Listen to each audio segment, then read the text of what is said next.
Hi guys, Marcus here and welcome to Chinese Entertainment Update April 6th, 2021. I release episodes every Tuesday, Thursday, and Sunday, and this is episode 369.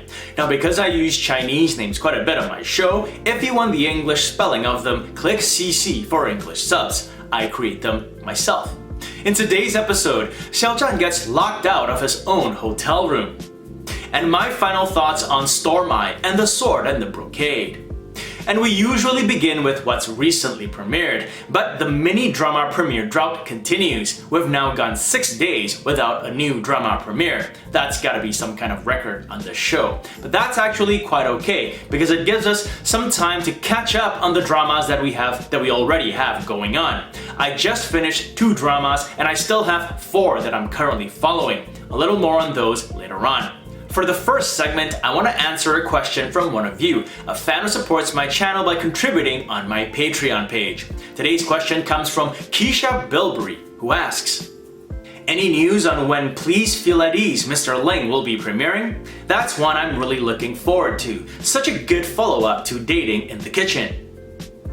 Thank you for your question, Keisha. And yes, the drama would see Zhao Lusi follow up Dating in the Kitchen with another CEO rom-com. Please Feel at Ease, Mr. Ling is an upcoming modern romance drama starring Zhao Lusi and Liu Te. The drama follows a delivery girl, played by Zhao Lusi, who knocks over a huge company's wealthy heir, played by Liu Te, with her scooter. She's forced to take responsibility, so she offers to let him stay with her, thus beginning a journey of comedy and romance. Please Feel at Ease, Mr. Ling hasn't made any official announcements of a premiere date yet. They started filming at the end of May last year, and it was probably a 2 to 3 month shoot, so it hasn't been too long since they wrapped. In November last year, they released a trailer showcasing the 2 leads' chemistry. It is available to view on YouTube. The drama is slated for 24 episodes. More updates on it as they provide them. And moving on, here's some celebrity news, beginning with a story that I love involving Leo Wu. A fan gifts Leo Wu a bouquet of asparagus and bamboo shoots, and he puts them to good use. On April 2nd, Leo shared some casual pictures on his Weibo. A fan had gifted him a bouquet of asparagus and bamboo shoots. And let me just personally say that I think gifting someone vegetables is a great idea. I'd prefer a bouquet of vegetables over a bouquet of flowers any day. So here's the first picture he posted of the bouquet up close. Then there's this picture of himself goofing around using the bamboo shoots as donkey ears or something like that. And then here are the bamboo shoots in a satchel. The message is, sorry, I ripped these off.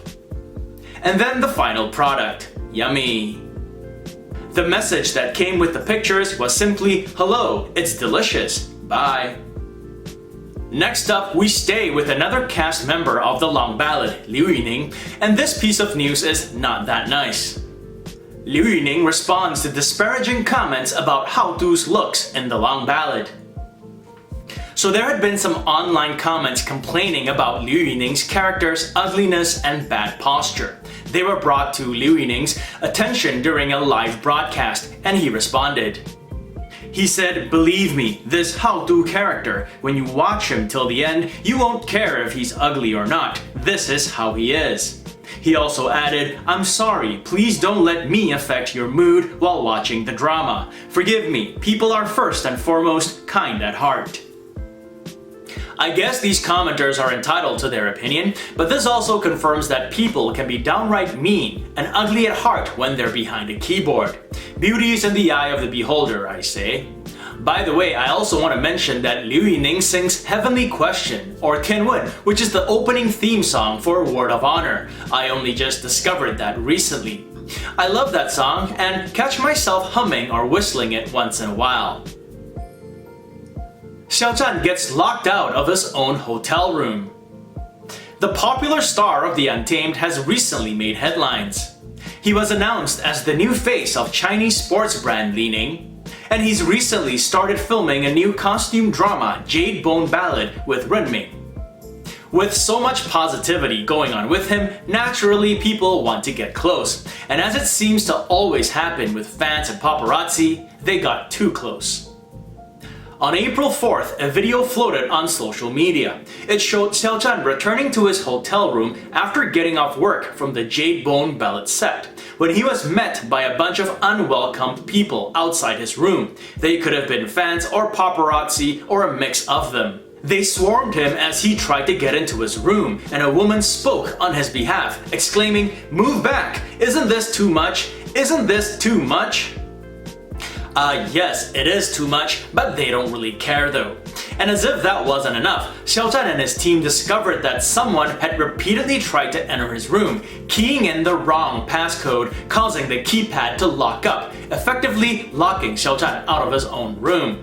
Well, this prompted Xiao Zhan to send a message on social media. Among other things, he pleaded for people to stop chasing the cast and crew, their cars, and their planes, to stop knocking on his door in the middle of the night, to stop eavesdropping and crowding the hotels. He also hopes people will return to their own lives and be their best selves. So this happens over and over again. It recently happened to the two stars of Word of Honor as well. And in this particular case, I can't help but think that the hotel is culpable. How do you let unknown people just hang out in the hallway outside someone's room and not stop them while they repeatedly try to break in? The only thing I can think of is maybe someone on the inside was paid off. Wouldn't be surprised at all if that was the case.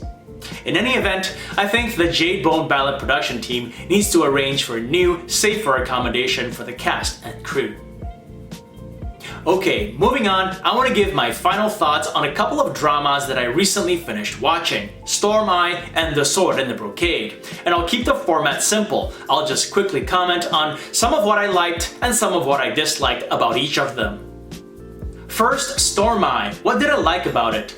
Yang Mi and Vin Zhang. I thought they had good chemistry as colleagues as well as boyfriend-girlfriend, even though the romantic scenes were few and far in between. Vin's parents were awesome, especially the father. And I thought Lawrence Wang was really good in his role as well.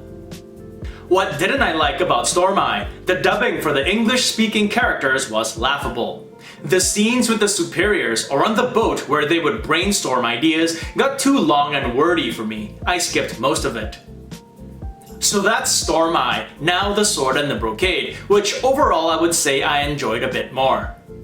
Some of what I liked about it. 7tan was awesome as Lady Shi, who would always overcome challenges with her wits.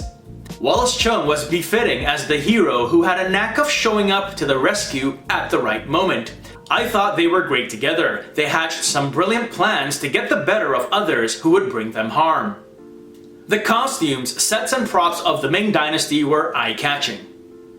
Some of what I didn't like about it, how easy it was to incriminate someone or sow discord between two or more people. All it took was a little lie and people would believe it instantly and act upon it.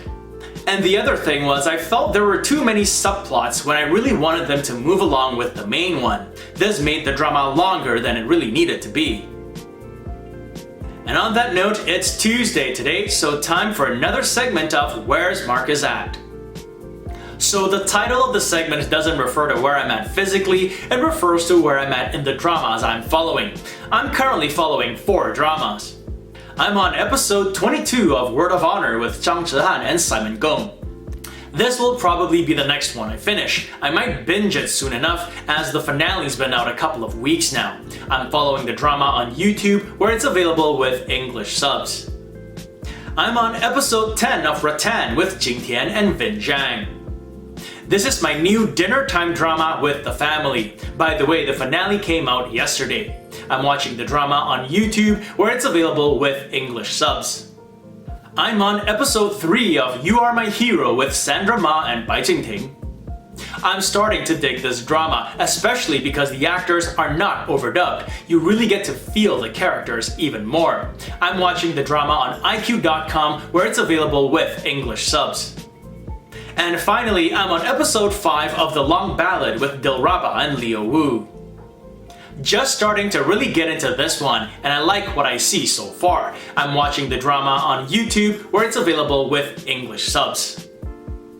And that's been another segment of Where's Marcus At?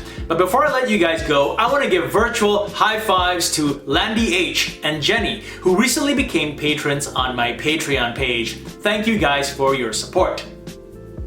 And that brings us to the end of this episode. If you want to check out the t-shirt or other Chinese drama merchandise, there's a link to it in the description box below. And this show would not be possible without all your support, so I thank you all for watching. If you enjoyed it, do subscribe, and don't forget to hit that notification button for more updates. If you'd like to contribute, check out my Patreon page, where for $1 or more a month, you'll have access to perks like recaps and shoutouts. So stay safe, and as always, I wish you clear blue skies, good health, and happiness. Until next time, cheers!